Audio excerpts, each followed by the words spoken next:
Okay.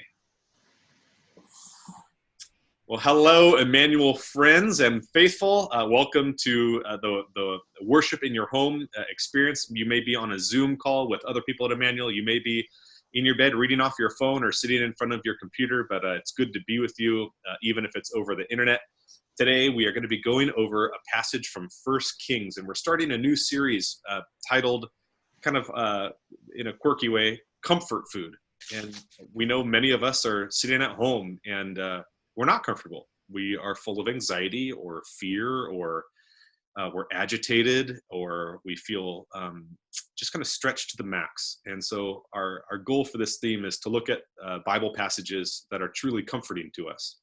And so today we're going to read out of 1 Kings chapter 17, verses 8 through 16, as we look at a passage that's comforting. But we're also trying to tie this into comfort food and being at home and making a meal that just resonates and feels good and makes us feel alive. And so we're going to start this evening. I'm going to have my three friends introduce themselves. And Debbie, I'll have you go, then Kevin, and then Jean. Sound good? All right. Okay. I'm Debbie Barber. I'm the Children and Family Ministries Director at the church, and I really miss seeing our kids. Glad to be here. Thanks for being here, Debbie. My name's Kevin. I am Harper and Charlie's dad. You may have seen them running around at the donut table. I also have the pleasure of serving as an elder here. Thanks, Kev. I'm Jean DeVos. I'm clerk of session. I forget how long, but anyway, that's my job. And I like being in the sound booth on Sunday's first service, just doing the multimedia. So wherever I can serve. Glad you're here, Jean.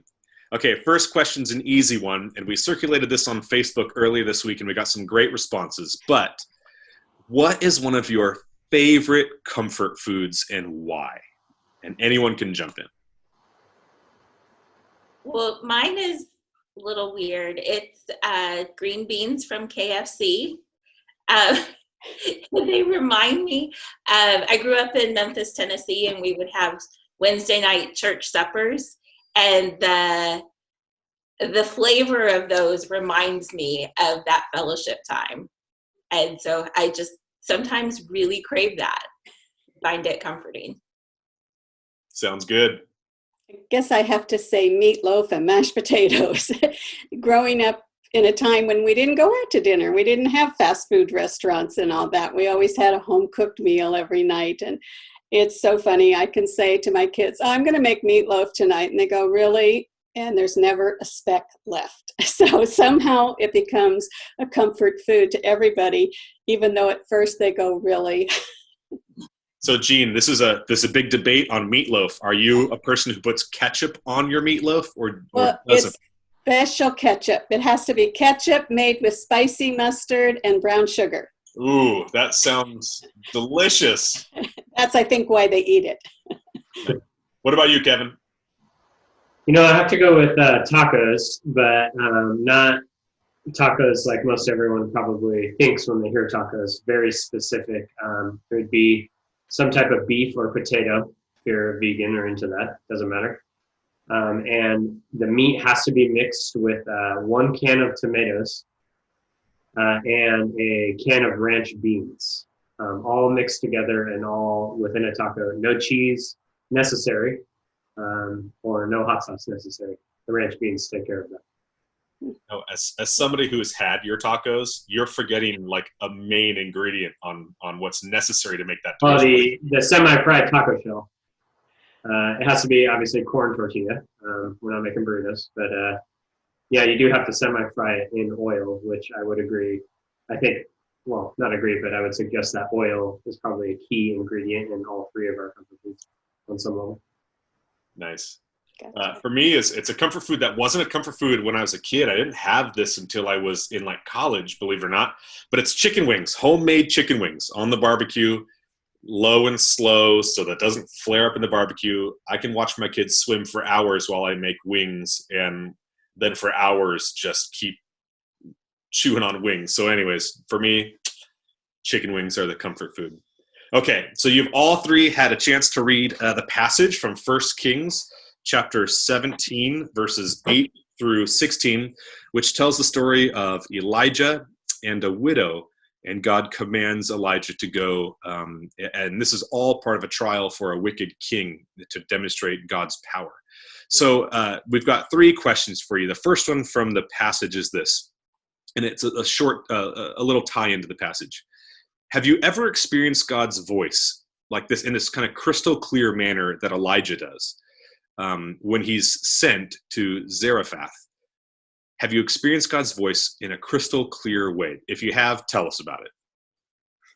Okay, I got to go with this because most of you know my husband passed away a year ago, and I've been just trying to make it through the first year and everything. You know, God has been so good. And yesterday morning, I was doing my little ritual walk around the pool, and I talked to God for about 15 minutes, and I says, Lord, I really need to know what direction, what do you have for me to do, and what would you like me to do? And how can I serve you in some way, someplace, wherever it may be? And I don't know what time you sent the email, but I get the email from David that says, would you like to talk about comfort? Going, Lord, I didn't expect an answer that quick. And then I checked my email, and I had an email from somebody else asking me to join a ministry. And I'm going, okay, Lord, I will pray about them. And I'm going, and then you find yourself hesitating, going, now, wait a minute, was this just coincidence? Or, where do you have me serving, Lord? And I'm going like, really take me out of my comfort zone really, really quick. So that to me yesterday was the most recent one, but there's always so many throughout life. Yeah. And interesting that, you asked for insight and God didn't speak to you at the pool, but that day you got clarity, potentially. Coincidence, clarity, your pastor nagging you, one of the three, but that's really cool. Thanks, Jean. Anybody else? I was just thinking when I was young, I wanted to be a missionary. I went to school for that. I did a bunch of mission trips, short term, and that was the goal for my life. I was going to be this, I don't know, I had a view of what my life was going to be like. And I was actually in the process of applying with a mission agency. And there was a very clear, this is not for you. And yeah, it was like, oh, okay. Cause I think God was saying, you want to do something big, but I want you to be just you. So that was one of those clarifying moments in my life of, okay, that's not the direction I'm going. And when you sort of said yes to the no, did it feel validated? Like, was there apprehension when you moved towards that? Or did you feel like immediately, like I know I'm doing or not doing, what God wants me to do or not do? Yeah, it was definitely, it came with a lot of peace and, just very clear, very much, this is the way I want you to go, or this is not the way I want you to go. But it was, it came with peace and no doubts, no questions. Cool. Thanks, Debbie. I think for me, it's hard because these moments are often things I look back on, and it's very clear that God was guiding me a specific way or speaking to me in such a way that I did not recognize in the moment. But I do have one conversation that comes to mind with George Groen, actually, so I hope he watches this. And I just asked him a question, do you think this is something I should do? And his response was, well, I'm here asking you, aren't I? Why would I be here if you shouldn't do this? He's like, the people have spoken. God, like, I'm here asking you to do this. And I never thought about it that way. And I just really appreciated his confidence in that moment. I love the idea that we hear God through our brothers and sisters, right? That their encouragement or their invitation is often God's. It's awesome. Well, cool. Very, very good. You guys ready for the next one? Sure. Okay. So we've read the passage. It's beautiful. It's interesting. One of my favorite things to do with the Bible is to say, okay, well, what questions come up from me or within me when I read this passage? So as you read through it, and I'm sure you've read through it a little more than once, but what questions kind of rose up in you as you were reading the passage? I think the first thing that I noticed and questioned was, here's this woman, where does her faith come from? She's not from Israel. She doesn't know Elijah's God, or there's no indication that she does.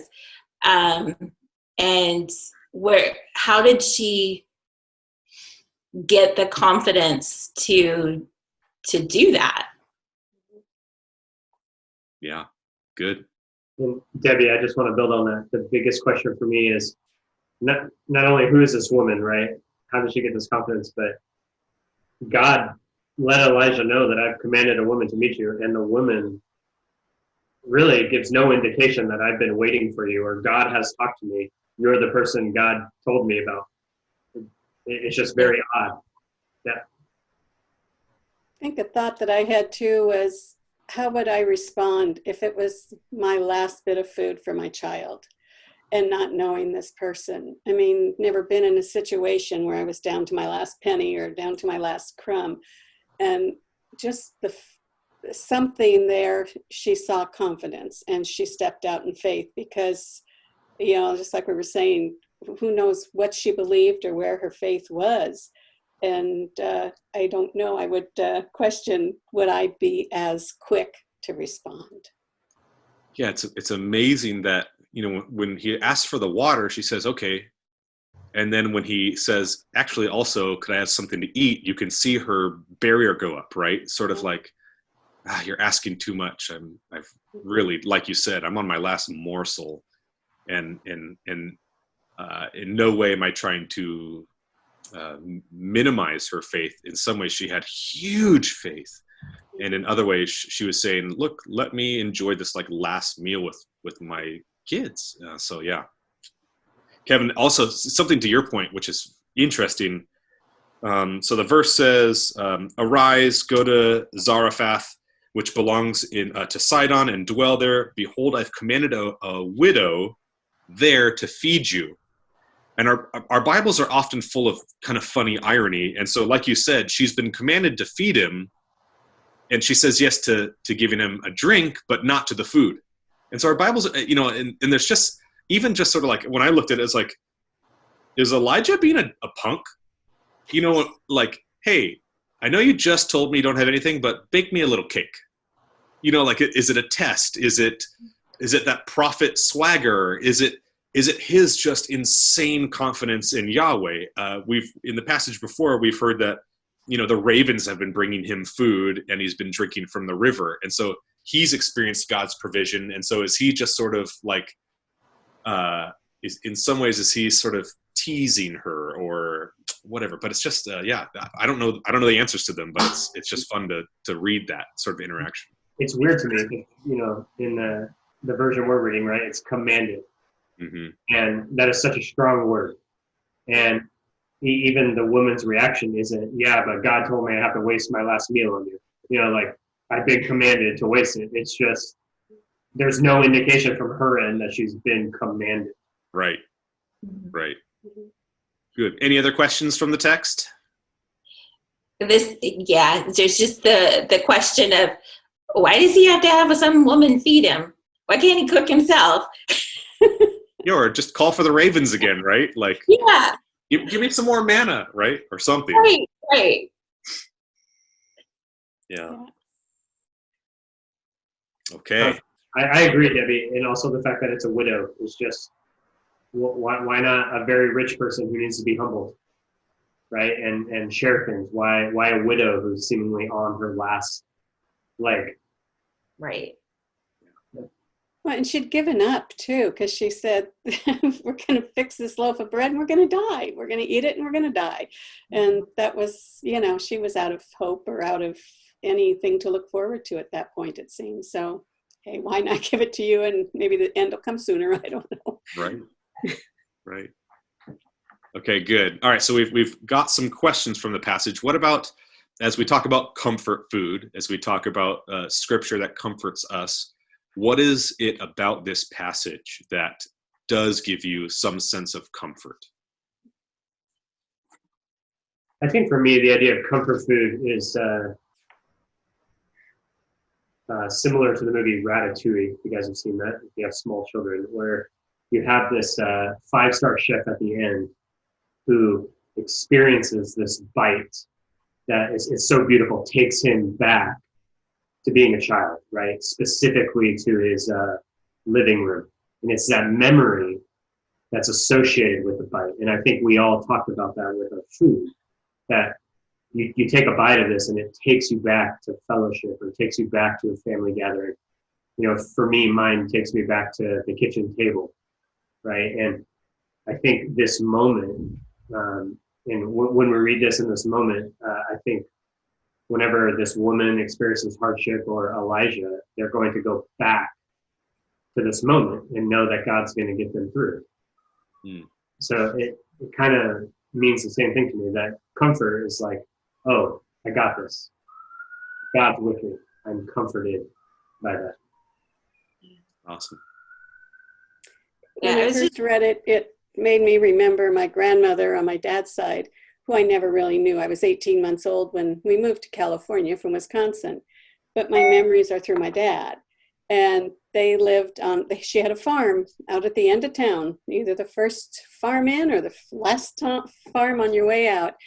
And my dad always insisted we have extra food. Mom had to always cook a little bit extra because he had been taught you never know when you're entertaining angels in disguise. And that was her thing. And I says, even though I never knew her, that's what I know of her, is her graciousness. And she was a devout believer, and she would always honor God with whatever needed to be done. And I thought that with this woman, I don't know who you are, but here's the food. And I thought, that's my grandma. She would have given the coat off of her back if somebody asked for it, even if without asking questions. So it just warmed my heart thinking of her. Yeah. I was just thinking about how in this time there was this terrible famine. The leadership was pretty awful in Israel, and things seemed hopeless, and God chose to send Elijah to somebody who, if he hadn't been there, she would have starved to death. Her son would have starved to death. So he didn't just take care of Elijah. He also, through Elijah, took care of this widow and her son. And it just, I don't know, it was reminding me of, there's a scene in The Last Battle by C.S. Lewis where the ones who are faithful to Aslan are fighting, and they get pushed up against a rock. And so there's all the people against them, or the animals against them, or whatever, and they're up against a rock, and all of a sudden there's this pool of water in the rock, and there's a break in the fighting, and they all are refreshed by the water and then go back to fighting. And this story kind of reminds me of that refreshment in the midst of a really bad situation. And I think God is doing that often with us. There's like little bits of refreshment in the middle of other things that happen that are uncomfortable and awful. Yeah. Wow. One of the things, gosh, thanks for sharing, guys. This is like the highlight of my week, listening to you guys talk. This is so good. But one of the things that I noticed in here that was comforting to me, and is when she starts to push back on, gosh, just let us eat our last bit and die. Elijah says to her, "Do not fear," which I realize is something that pretty much anytime God interacts with humanity is what he says, or his angels say. It's like the opening line of every theophany in all of Scripture, and a theophany is just a silly theological term for a God sighting. When God literally manifests himself in front of people, he says, "Don't fear." and I think about how much fear she likely had, or like Jean, like you've been saying, she was resigned to starvation. She'd given up, let us have this last morsel. And there's a comfort that when God encounters us, to me, he just names the reality, like, don't be scared. I know you're scared. I know you're full of fear. I know you're full of terror or anxiety, or don't fear, and just that sort of reassurance that that he knows what we're feeling, and he acknowledges that before he offers the solution. And in this case, it's jars that aren't going to be empty, right? And they're going to be a household that's going to eat for weeks at this point. So to me, that was reassuring. Any other reassuring things or comforting things from the passage that you guys want to share? I don't know how comforting it is, but I think in our society, we often fantasize or joke about what our last meal would be, right? Sushi in Hawaii, or, we have these things, like, if I had one more meal, that would be it. And the idea of thinking that a last meal is a little bit of flour and some olive oil cooked over is just not good. I think a lot of us are like, yeah, I would rather die actually before that's my last meal. Things have gotten so bad, right, that this is, and it's just so interesting to me that the widow, is kind of like, no, I want to have this last meal with my son, this little bit of flour and this little bit of olive oil. I wonder how good that, if you think about it now, that first meal was, right? The first meal of many to come. I wonder if that was the best bit of bread they've ever had, and the best tasting oil they ever had. And like you said, Kevin, I wonder if it both created a memory and transported them into some sort of a memory of a grander time or a more abundant table or something. But man, could you imagine like kneading the dough and baking it, and then you put your jar away and it's full, and just like, what do you do at that point, right? Do you check the oven? Like, did I really make it? Did this really happen? And you check your olive jar. It's like, what is going on? It's cool. Well, and in these times, it's such a good reminder with the craziness we're dealing with that we shouldn't be thinking about our last meal. We should be thinking about enjoying our next meal. Right? Yeah. Think about how many people even are just making things stretch a little farther, right? How many of us are having a meal a week that's maybe canned beans, or I know my kids love bean and cheese burritos, and in the past I might have thrown away the last third of the jar so I didn't have to put it in a Tupperware bin, and now it's like, no, I need that last jar or that last bit, because we're going to need this tomorrow. So yeah. Well, any closing thoughts?